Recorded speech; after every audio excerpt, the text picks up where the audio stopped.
Hello नमस्कार, मी सायली तुमचे स्वागत करते पुन्हा एकदा नवीन व्हिडिओमध्ये। कसे आहात सगळे? मस्त रहा, स्वस्त रहा, आजचा दिवस तुम्हाला खूप चांगला जावो। आता मी मागच्या व्हिडिओ तुम्ही पाहिलंच होतं की मी माहेरी आले होते आणि माहेरी आले की मग सगळीकडे भेट होते। चुलत्यांच्या घरी गेले होते मी। हे आहे माझ्या चुलत्यांचं घर। इथे आम्ही जास्त वेळ काही थांबलो नाही। त्यानंतर मी माझ्या दुसऱ्या चुलतीच्या घरी आलेले होते। हे माझ्या चुलतीचं घर आहे, शेजारीच आमच्या इथे राहतात। तर माहेरी येतो तेव्हा ते आम्हाला बोलवतात चहासाठी, नाश्त्यासाठी। तर इथे खूप मांजरे आहेत, शार्वीला खूप आवडते इथलं मांजर। आणि हे पहा किती छान असं स्वामींचं हे जे आहे ना मूर्ती आहे, वटवृक्षाखालील मूर्ती। ही मूर्ती पाहिली ना मन अगदी प्रसन्न होऊन जातं आणि छान वाटतं, प्रसन्न वाटतं। देवघर आहे इथे जे आहे ना, त्यांनी देव ठेवलेले आहेत। ॲक्च्युली त्यांनी टेबलवर मंदिर ठेवलेलं आहे, कारण इथं खूप मांजरं आहे ना, मग ते मांजरं वगैरे त्याच्यापासून इथं मंदिर जे आहे ना वरती ठेवलेलं आहे। शार्वीला ना मांजरं खूप आवडतात। तर इथे गेली ना ती दिवसभर मांजरांसोबतच खेळत असते। तिला मांजरं खूप आवडतात, मुलांनाही मांजरं आवडतात। त्यामुळे शिवांश, शार्वी, वरद, पिलू सगळेजण जे आहे ना मांजरांसोबत खूप खेळतात। आणि शार्वी जे आहे ना तिला मांजरं आवडत असल्यामुळे तिचा दिवस कुठे जातो तेही तिला कळत नाही। नंतर आमचा नाश्ता आलेला होता।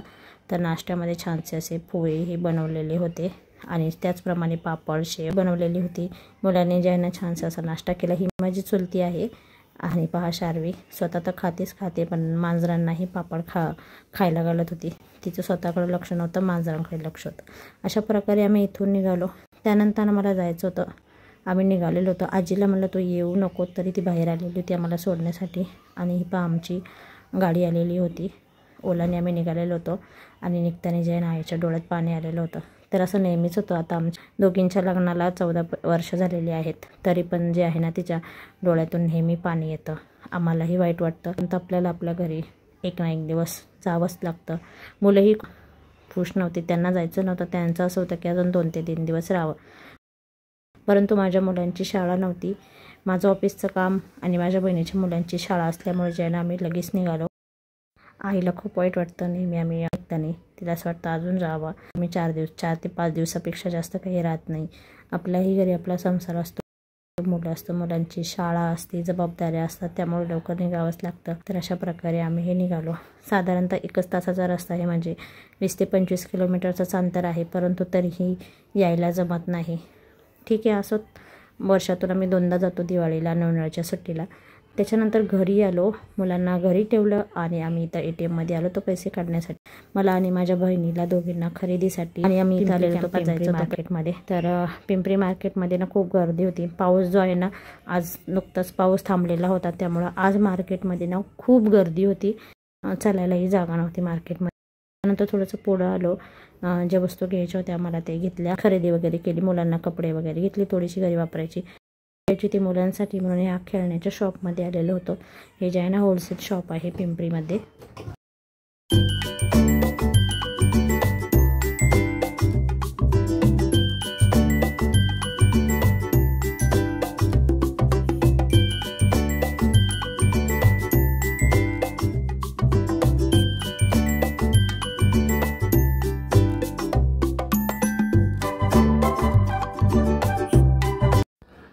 कॅम्पातून जाऊन आल्यानंतर आम्ही आलो होतो माझ्या मावशीच्या घरी।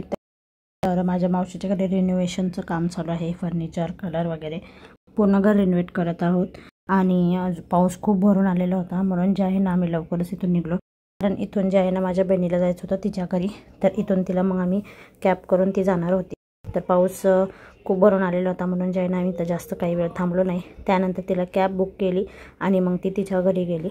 तर कॅम्पातून आल्यावर मी तुम्हाला दाखवते काय काय आणलं होतं। तर हा शर्ट विथ जॅकेट आणलं होतं शार्वीला, पॅन्ट आणली होती त्याचप्रमाणे एक शॉर्ट पॅन्ट आणि हा शर्ट। तर हे सर्व जे आहे ना मला 200 रुपयाला मिळालं। शिमांशलाही 2 टी-शर्ट आणले, ते हे टी-शर्ट सुद्धा 200 रुपयाला मिळाले। अजून भरपूर खरेदी केली होती। सगळ्यात अवघड टास्क असतो बॅग अनपॅक करायचा। पॅकिंग तर लवकर होते, परंतु हा पसारा आवरणं खूप अवघड असतो। ह्यांचा जो आहे ना आज उपवास होता, म्हणून उपवासासाठी यांना जे आहे ना हे अशा प्रकारचे उपवासाचे पदार्थ बनवले होते।